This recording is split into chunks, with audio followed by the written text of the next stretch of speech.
Hi there, welcome to Nomadic Diaries.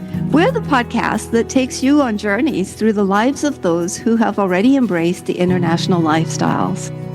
Whether you're an expat, a digital nomad, or someone who's dreaming of those lifestyles, this is your passport to a world of insight. We dive deep into the hearts and minds of the overseas lifestyle professionals, the authors, and researchers. Join us in this fun adventure as we deconstruct all the elements of expat and nomadic lifestyles, one captivating story at a time. Hello, Nomad Diary Nation, and thank you so much for coming to the broadcast today. We really appreciate every listen and every moment that your ears give us permission to be present with you. Thank you.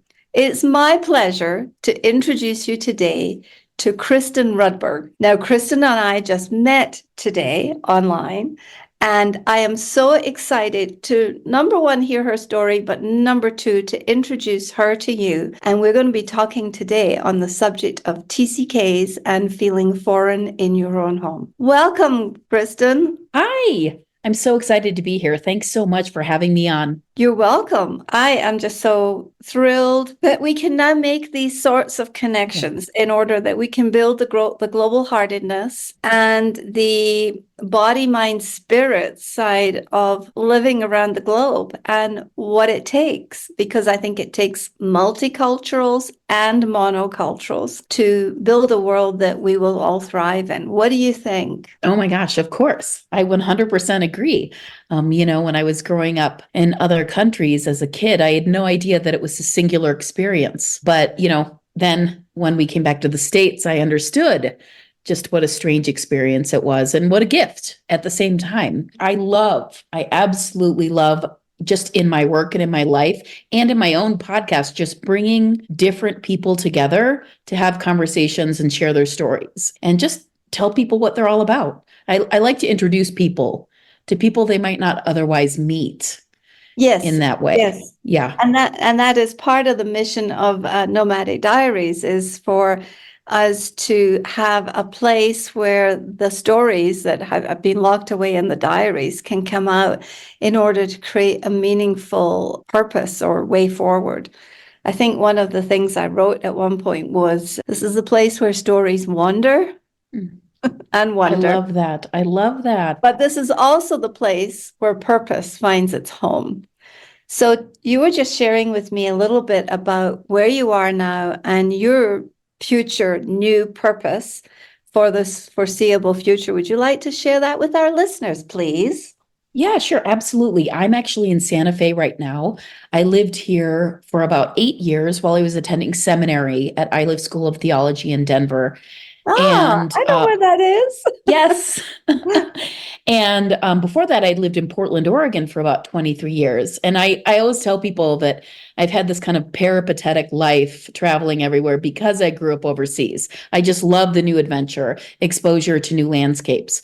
But last October, I made the decision to move back to Chicago, the area around Chicago, and be with my mother because my stepfather had recently been put into a nursing home. And I was only going to be there for about a month or two. But then about 2 weeks after I got there, he suddenly passed away.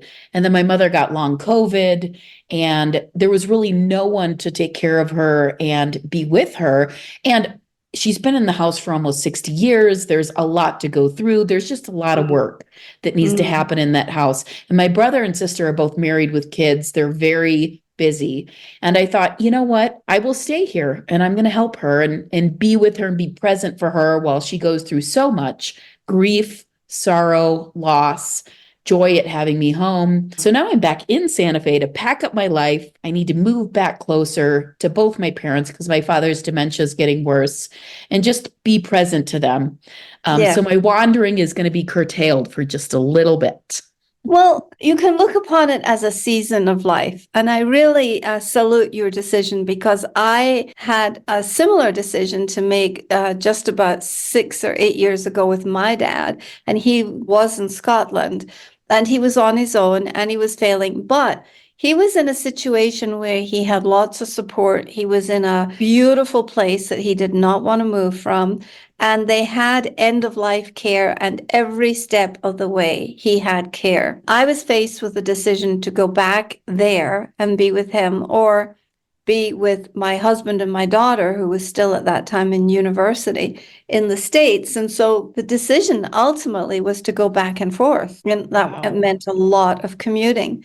Now, I think it was the right decision for our family, but I think that we all are flung into these decisions by measure of the distance. And if only we knew how to do that thing they did on Star Trek, where we could just beam ourselves across. So tell me about living overseas, because you have lived at a distance from your home country, your family, your friends for a long time. So how was that? Where were you abroad as a child? So my father worked for a company out of Chicago that did hydroelectric dams and irrigation systems for developing countries. So it was a lot of World Bank stuff. So I lived in Guyana in South America for several years. We came back to the States for a while, and then we got sent for 4 years to Lahore, Pakistan.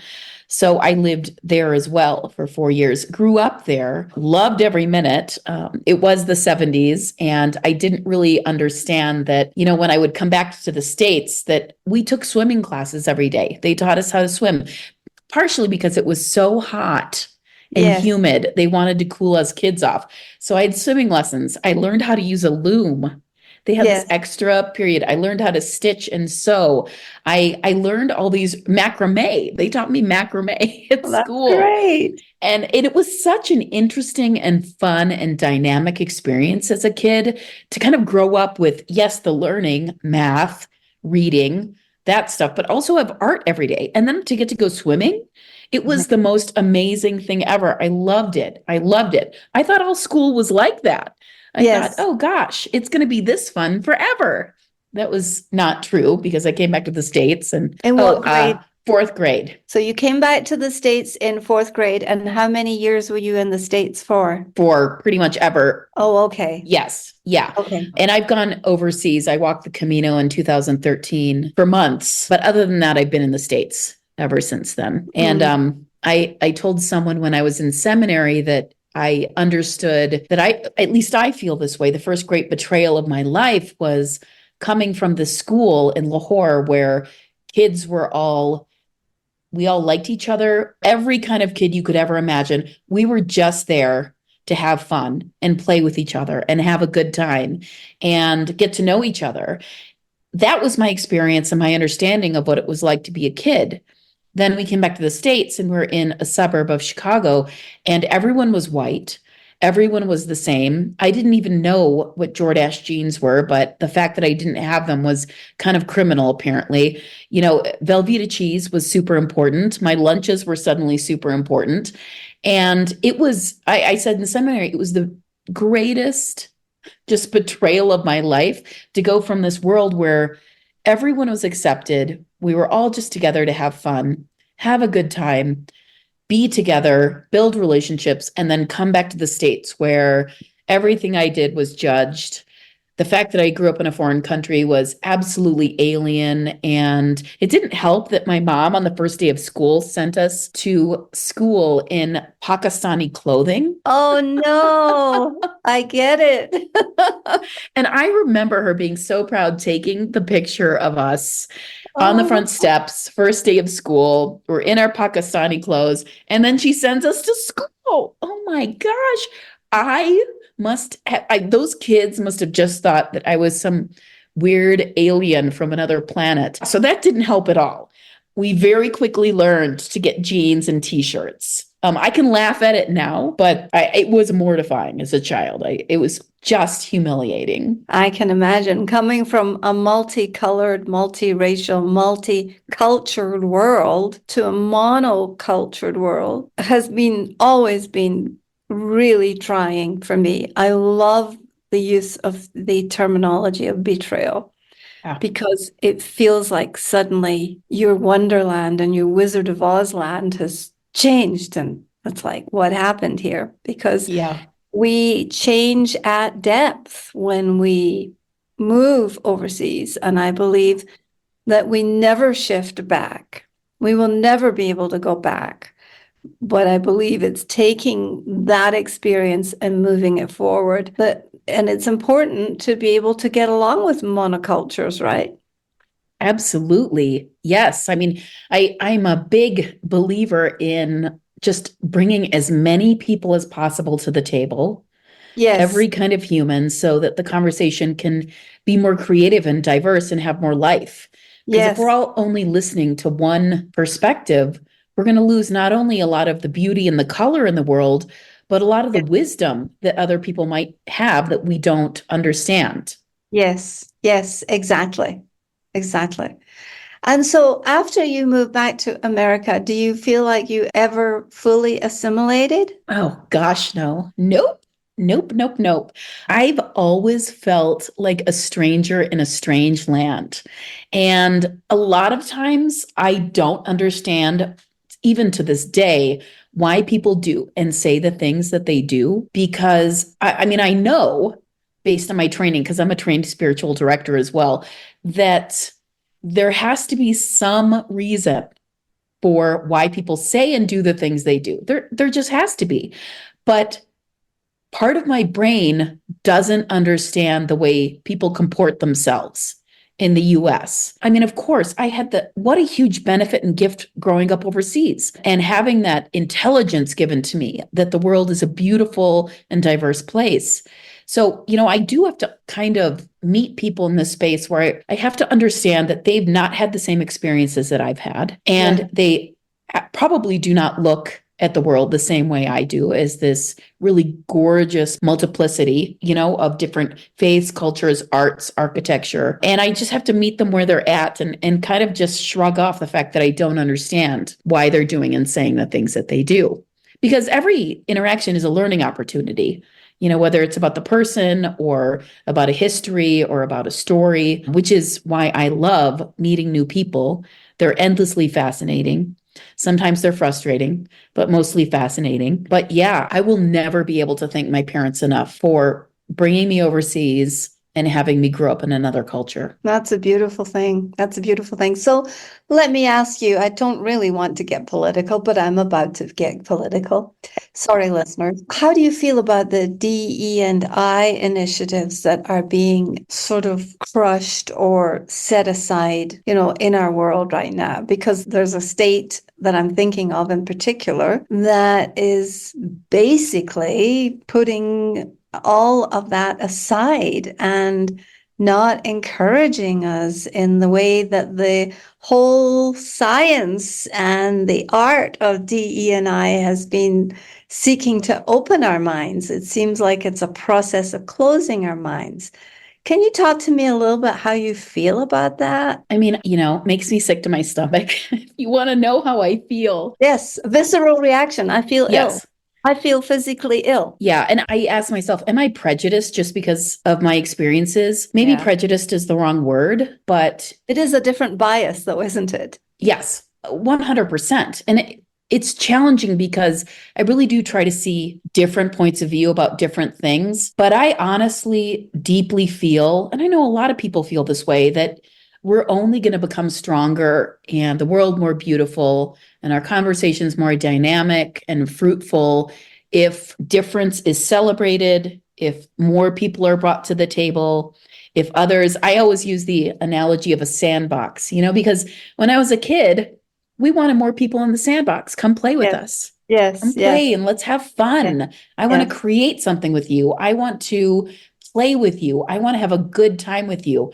So I firmly am on the side of bring more people in, Mm, sandbox, let's mm. create something beautiful. And science has actually given us statistics that say when you have a team that is multiracial, multicultural, multilingual, that you have a greater sense and you have a greater opportunity for innovation, creativity, curiosity. And Yes. therefore, I think that we are really hurting ourselves long term because that has been the gift of being American for me has been watching people be so creative. Absolutely. And I think I would say we're doing ourselves a disservice, but that's kind of not even strong enough of a term. It's a Yeah. tragedy. It's a Yeah. tragedy that there are a lot of people in this world that are okay or comfortable with defining people as the other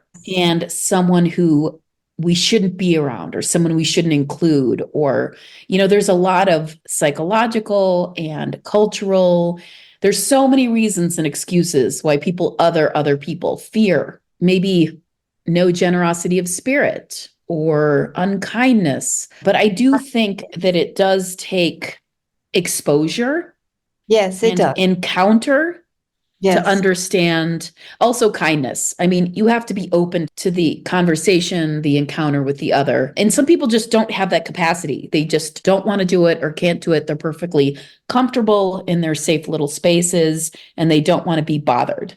I get that. But I'm always going to champion the right to meet someone you don't know, someone who's different from you, and get to know them. Absolutely. Do you think that tech is leading us down that path in some respects, or is tech opening our minds and hearts to connect? Well, I have two thoughts on that. One, I have my own podcast, obviously Bite-Sized Blessings, and I love tech because I use Zoom. So I can meet Yes. people and have conversations from all over the world. I love that. I can celebrate authors that I absolutely adore and send them a message and say, hey, I love your work. What you're doing is incredible. So I love the way that it facilitates connection and collaboration and kind of makes getting to know someone else easier. I Yes. don't like that it facilitates spaces and places for people to gather that are hateful, that use Yes. negative and hurtful rhetoric. I don't like that it facilitates hate, frankly. And I think, there's billions of people on this planet. How are these social media companies ever going to try to govern everything that's happening in these spaces? They can't. It's a Sisyphean task. So I am of two minds, let's say, about Yes. tech. Yes, Let's say that. I agree. It seems to be driving our thinking, especially AI. We're beginning to speak with, that language. But on the other hand, without it, you and I would not be having this conversation today. True And I story. love that. And I think it's building what I call global heartedness. And I hope that we will all honor each other's bite-sized blessings in building global heartedness, because I think that this is truly the way forward. Absolutely. I'm two thumbs up to that. Oh, that's great. So tell me more about what is your vision for what people who are former TCK's third culture kids, what can we be doing now? What is the change that we can be making in the world? I mean, obviously we need to tell the stories, but we need to tell the stories with grace and sensitivity because, as you said, not everyone is open-minded. So do you have some tools that you can offer that would help our listeners when they are seeking to explain to people back home why they moved? That's a great question. I always go back to, probably because I'm a playful person at heart. I'm endlessly trying to find ways to have fun with other people. Mm-hmm. And, while I did talk about and say that the great betrayal of my life was coming back home, I'll never forget that I was in fourth grade in the States, in this suburb outside of Chicago. And the teacher brought in this old film machine and put on one of those old clicky clacky Yeah. celluloid. Yeah. And it was a 5-minute mini movie about two groups of kids. Uh-huh. And one group had a poster that said us, and the other group had a poster that said them. And they played it, and it was basically a movie to say, don't other people, don't put them in these boxes, don't categorize, stop othering other kids. It was, and I just sat there and thought, this is the most bizarre thing. I was so confounded by it. I thought, what is happening in this place? Why do we need a movie like that? Isn't this like happening everywhere? Aren't we all just friends? Already? No. I mean, I learned over the course of my first year in the States that that was not the case. And it seems to be some sort of, it's probably the worldwide, right? But I grew up in the States after living overseas. And so that's my perspective. It seems to be really ingrained in humans, other people. My advice would be to, when you're out and you're speaking to people, is to tell your stories. I had a really dear friend who has never been overseas, never had, but she's of Ashkenazi descent. Yes. And she was saying that she wished that this whole certain sect of people were killed because they'd persecuted her family in the past. Yeah. And I, without even knowing any of the humans that are alive now, she was very firm about it, very direct. This is what I want. I want them all to die. And my jaw dropped. And I thought, oh my goodness, I love you, but I can't believe you think this and you want this to happen. And I thought, oh my goodness, it's because she's never met any people from there. And it hurt my heart so badly that I realized that we need to go and tell our stories to whoever. It can be someone, a stranger. It can be a dear friend. It can be in a book. Tell our stories about the encounters that we've had with other humans that are beautiful, that are potent, that have changed our lives, that have meant something to our hearts. That's what we need to do. We need to introduce the other in this safe space that people might be open to. Absolutely. I think there's a lot of wisdom in there. But there seems to be also a lot of challenge right now, especially in this particular year that we're in of 2024. So where does curiosity play a part in this? Because it seems like curiosity is not such a great value as it used to be in the US. Yeah, I love that question because I'm endlessly curious. And I got my master's of divinity. I'm a panentheist. So I believe that God or spirit's in everything, but I also have read science magazines from when I was a kid because I love them. I can't learn enough. I'm just voracious with knowledge. And I think curiosity is exciting and it's kind of like a superpower because not everyone I meet is a curious human being. And I think to myself, it's like oxygen for me. Why are you not more curious about why the bee dances like that? Why don't you want to know why, some fish or some animals in the ocean are bioluminescent? Why don't you want to know why the moon has phases? I'm just always wanting to learn more. And I'm kind of greedy about it. So I think that curiosity is an absolute superpower and something that needs to be nurtured because once you're curious, you kind of understand this world as an enchanting place filled with potential, with, I don't know, for me, so much good energy. It wants to communicate with us and it's just, each thing is speaking in the language that it knows how.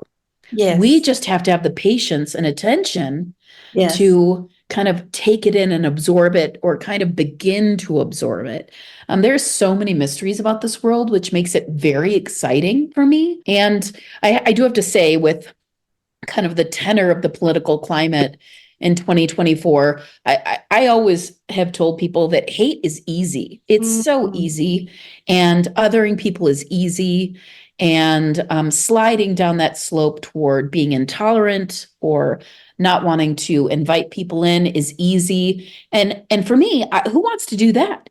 It's more fun to love people and to try to understand them and to hear their stories and hold space for them.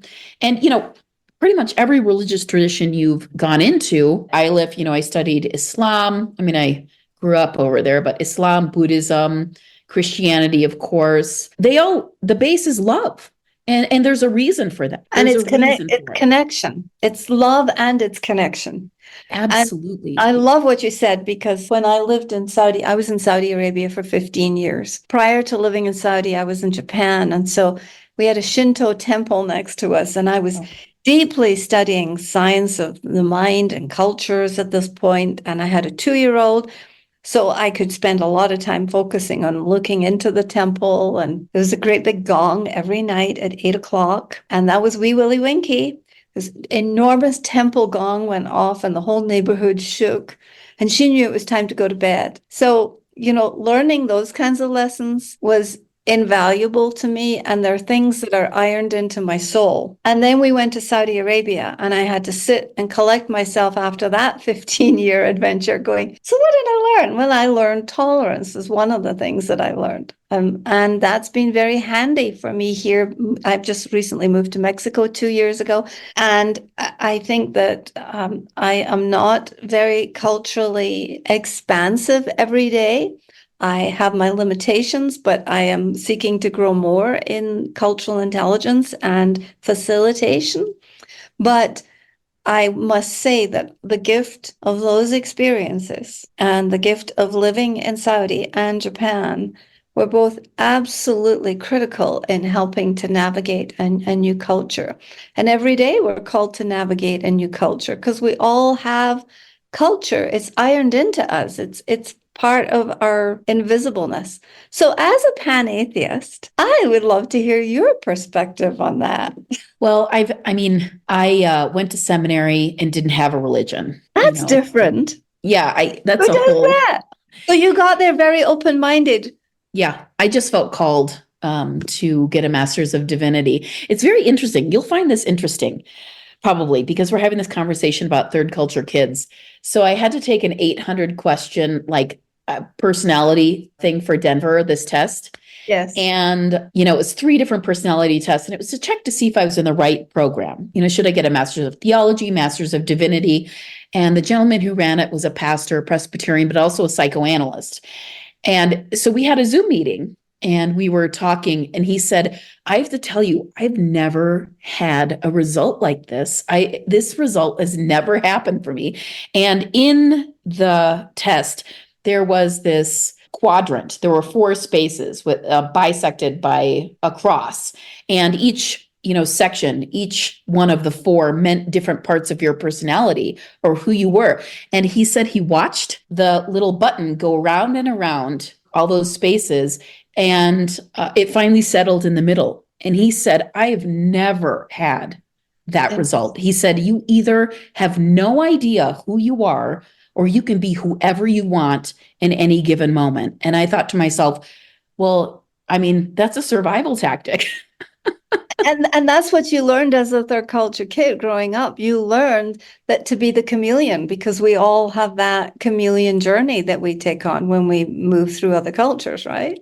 Absolutely. And that's also a superpower, I think. Yes, I agree. And yes, and makes me, kind of good at meeting new people, or, I do have a tendency sometimes to subsume who I am for the other person, just because of course, we're all endlessly trying to figure out who we are any given day. But I do, depending on the context of the meeting, sometimes kind of shrink and allow the other person to kind of dominate, which is fine. Maybe that's what I need that day. But it's 100% a superpower for me and helps me in so many situations. Also growing up overseas and kind of coming back in this atmosphere of, I learned to become of intolerance and judgment in the States. I learned to be hyper empathic because I had to sense the energy in the room as a kid. And was I going to be judged? Was I going to be censored? Was I going to be made fun of at recess? I just learned to be malleable and open to what was happening around me so that I could survive. Yes. I didn't know I was doing it, but all I thought was I need to survive this. And that's one of the skills I think that it gets built into a lot of third culture kids is the gift of intuition. Yeah. Of being able to sense. It's sort of like having a different internal sense. We've got memory, perception, and imagination, and all of those invisible senses. But I think that when you unpack it all, when you come back, you go like, oh, I think I'm pretty intuitive now. I believe I got mine from growing up in Scotland, but I grew up in Scotland with Russians living in my house.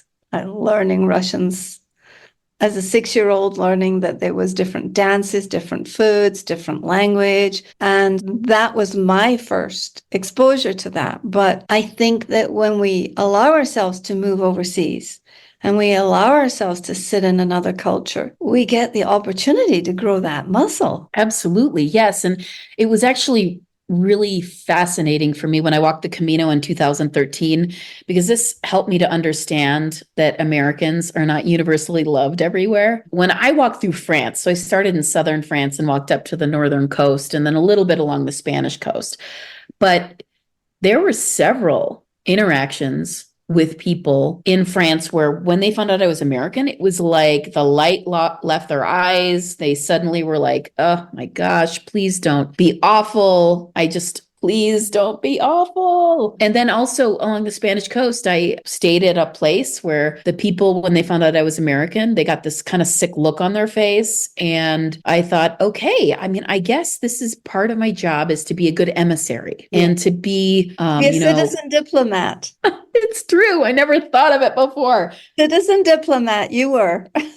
Yes. And I did not expect that about my trip, but I endlessly think to myself, even in the States, like, how am I showing up in the world? How am I going to interact with this, interaction with this person? How can I represent who I am with this other human being? So I think it's also ingrained in me to be welcoming, to invite connection, to want to be kind. I think some people are just born with this, and I think it's a strength versus people thinking it's a weakness.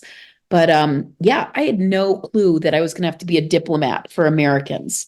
I mean, I remember being in England, in Cornwall, and going on a hike, and it was in this nature preserve, and this gentleman was walking towards me, British, as I found out. And, we were the only two people. We talked a little bit and had this, and he said, oh, you're American. I mean, just the loathing in his voice.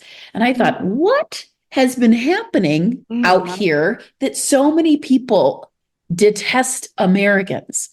I mean, of course I know, but I just thought to myself, holy cow, I am a diplomat. I'm going to go forth and use this superpower. And that's what I did.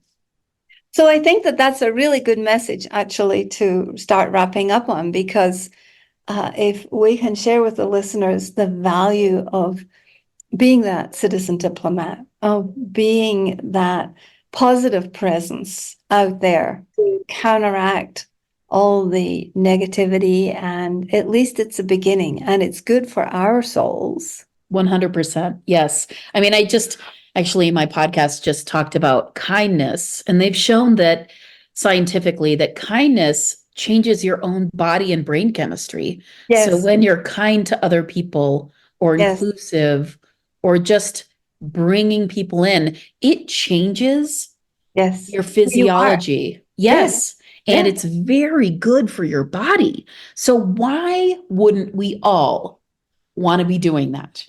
Exactly. Being kind. Yep. So let's be kind. Let's maintain curiosity, value the empathy that we get the opportunity to use when we're overseas. For our listeners, please, could you tell them how we can find you, and tell us a little bit about Bite-Sized Blessings, please?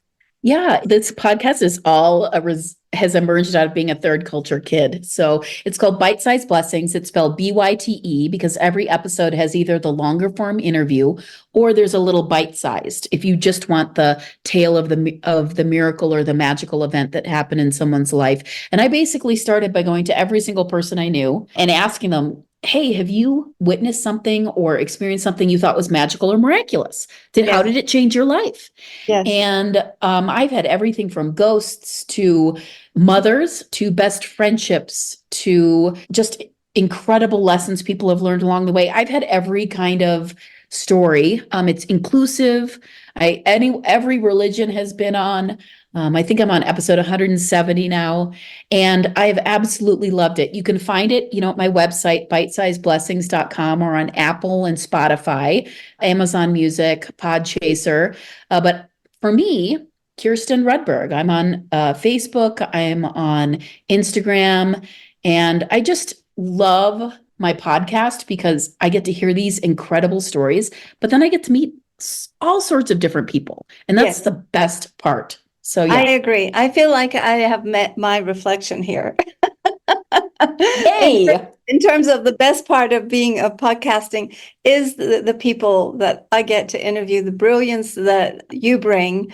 And thank you for the information. All of the information on bite-sized blessings will be in the show notes. Thank you for your time, your energy, the expertise, and some of the brilliant mic drop moments. They will also be recorded on the show notes. And Yay. let's stay connected. I'd love that. This has been so fun. Good, good. Now, listeners, as always, I would love it if you would like, review, follow Nomadic Diaries, and even subscribe. That would be the drop dead miracle moment in my life.